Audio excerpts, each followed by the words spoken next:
Vous êtes une institution publique et vous ne savez pas comment réagir quand une crise réputationnelle éclate. En quelques heures, tout s'emballe. Les réseaux sociaux, les médias, les publics, mais aussi les politiques. C'est exactement ce qui est arrivé au musée du Louvre le 19 octobre 2025. C'est le nouveau casse du siècle. 位于法国首都巴黎的卢浮宫博物馆19号发生抢劫事件。 Ce cas des vols des bijoux de la couronne du musée du Louvre, pour moi, est un véritable cas d'école qui est particulièrement intéressant à analyser et à décrypter, parce qu'il combine à la fois l'urgence, l'émotion, la dimension symbolique. Il y a eu plusieurs phases que j'ai pu analyser. La première d'entre elles, et qui a été extrêmement rapide, la menace identifiée, un vol, puis une communication pour annoncer la fermeture du musée pour raisons exceptionnelles. Donc ça, c'est, je dirais, un premier point. Le deuxième point, ça a été la mise en place d'un protocole de communication encadré. Encadré parce qu'il est en lien également avec les autorités policières et judiciaires. Et je dirais enfin la dernière phase qu'on n'a pas encore vue, et qui est celle vraiment de la mise en place d'une stratégie de réparation de l'image de marque du Louvre. Ce vol a entamé la crédibilité, la confiance et le capital, on va dire, de réputation du musée. Alors, le rôle des réseaux sociaux dans l'amplification de cette crise est majeur. Déjà au niveau de la diffusion de l'information, de la rapidité avec laquelle on a pu être informé qu'il se passait quelque chose d'assez exceptionnel au Louvre et qui s'explique aussi par l'ampleur ou l'emballement médiatique international de fake news, de rumeurs, puisque finalement, du fait du secret de l'instruction et de la communication de crise qui est extrêmement réglementée par le secret de l'enquête, ces zones de blanc ou de flou ont pu être compensées par un certain nombre de théories du complot. Il est assez étonnant de constater que sur les réseaux sociaux, par exemple Instagram, rien n'a été publié depuis le 16 octobre.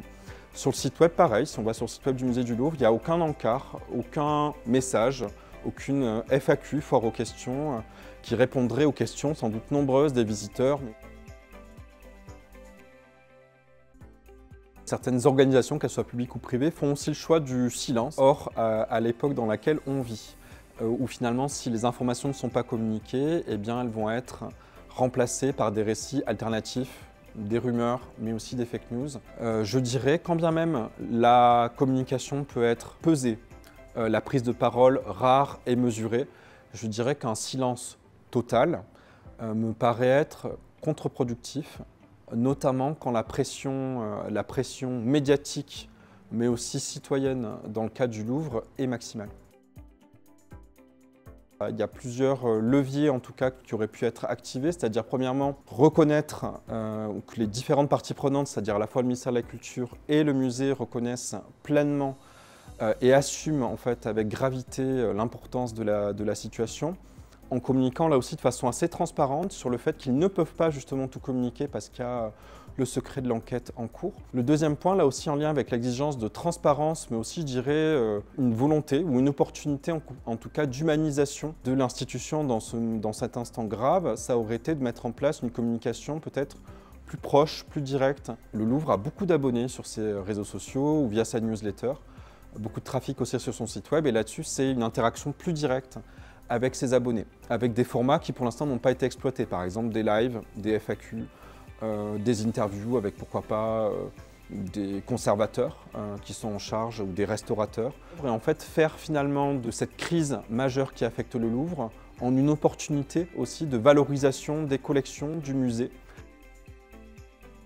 La meilleure manière pour moi de gérer cette crise, mais comme toute crise et toute communication de crise, paradoxalement, c'est de l'anticiper. C'est déjà être à l'écoute, c'est-à-dire être à l'écoute de ses consommateurs, des citoyens, faire des simulations, par exemple des simulations de stratégie de crise, avec des sujets qui vont être abordés, des stress tests, entre guillemets, voir comment les différentes parties prenantes vont réagir dans une situation, une simulation de crise. Certaines entreprises et institutions le font déjà, mais gagneraient sans doute à l'amplifier encore plus, mais aussi identifier les réponses et les grands récits qui vont pouvoir être développés. Une manière de se dire qu'on ne va pas subir, mais que c'est bien au musée d'imposer le récit qui a un enjeu, on va dire, au long cours, au long terme, de gestion de la réputation et de la irréputation, parce que finalement, une crise, quand elle surgit, n'est que, je dirais, le sommet de l'iceberg de quelque chose qui est plus profond et qui se travaille à plus long terme et qui est la gestion de la réputation, de l'autorité et de la confiance aussi.